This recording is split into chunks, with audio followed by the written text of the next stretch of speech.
நன்றியற்ற பேருவையும் அருள் செய்த ஆண்டவன் நீ, கிருபை கூரென்னையனே. அருள் செய்த ஆண்டவன் நீ,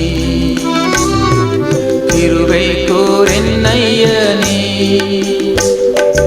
உம்மோடு வருடங்களா உணவுண்ட யூதாசை போ, கரையற்ற தந்தை உம்மை வஞ்சித்தேனே சுனாதா. கரையற்ற தந்தை உம்மை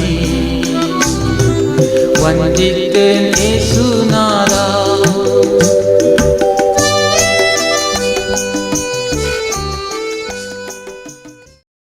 கர்த்தருக்குள் அன்பானவர்களே, அனுதினமும் கிறிஸ்துவுடன் தியான வேளைக்கு உங்களை அன்புடன் அழைக்கிறோம். இன்றைய தியானத்திற்கான வேத வாசிப்பு மத்தேயு 26 அதிகாரம் வசனங்கள் 57 முதல் 75 வரை. தியானத்தின் தலைப்பு பேதுருவா நானா? அப்பொழுது அவன் அந்த மனுஷனை அறியேன் என்று சொல்லி சபிக்கவும் சத்தியம் பண்ணவும் தொடங்கினான். உடனே சேவல் கூவிற்று. மத்தேயு 26 அதிகாரம் வசனம் 74. எங்கே ஒரு பிரச்சனை என்றாலும் அதை தீர்த்து வைக்க ஆட்கள் இருக்கிறார்களோ இல்லையோ, வேடிக்கை பார்ப்பதற்கும் அதை பெரிதுபடுத்தவும் உதவி செய்வதை விடுத்து அதை படம் பிடித்து வலைதளத்தில் ஏற்றி விடுவதற்கும் மாத்திரமல்ல, என்னதான் முடிவு என்பதை பார்ப்பதற்கும் ஜனங்கள் திரள் திரளாய் கூடிவிடுவார்கள். அதுபோலவே தான் இயேசுவை பிடிக்கப் போகிறார்கள் என்பதை அறிந்த திரளான ஜனங்கள் அங்கே கூடி வந்திருந்தார்கள். ஆனால் இயேசுவோடு நிற்க வேண்டிய சீஷர்களோ அவரை விட்டு ஓடிப்போய்விட்டார்கள்.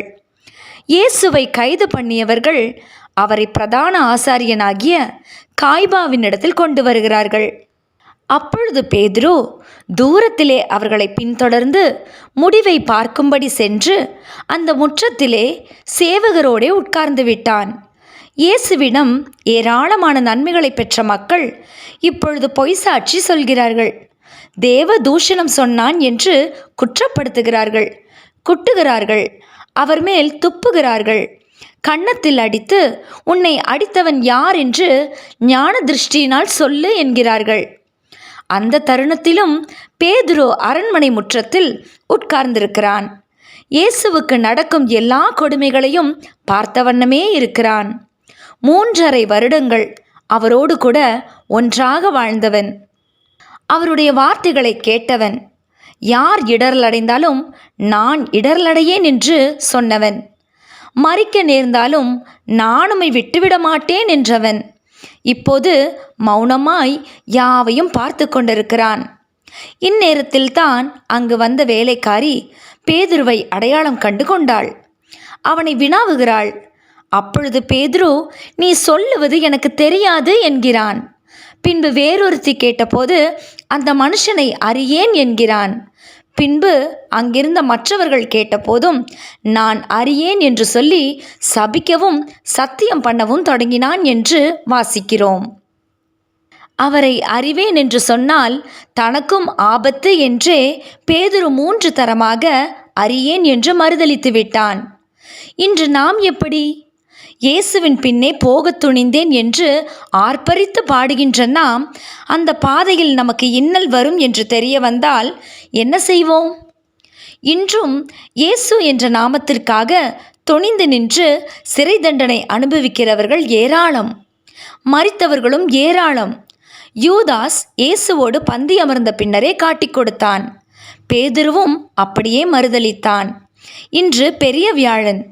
கர்த்தரின் பந்திக்கு போகும் நாம் பந்தியில் அமருவதற்கு முன்னரே அவரை மறுதலித்திருக்கிறோமா என்பதை சிந்திப்போமாக. ஜெபம் செய்வோமா? அன்பின் தேவனே, நான் பரிசுத்த உள்ளத்தோடு உம் பந்தியில் பங்கெடுக்கவும் எல்லா விதமான என் பாவங்களையும் பின்மாற்றங்களையும் மன்னித்தருளும். ஆமேன்.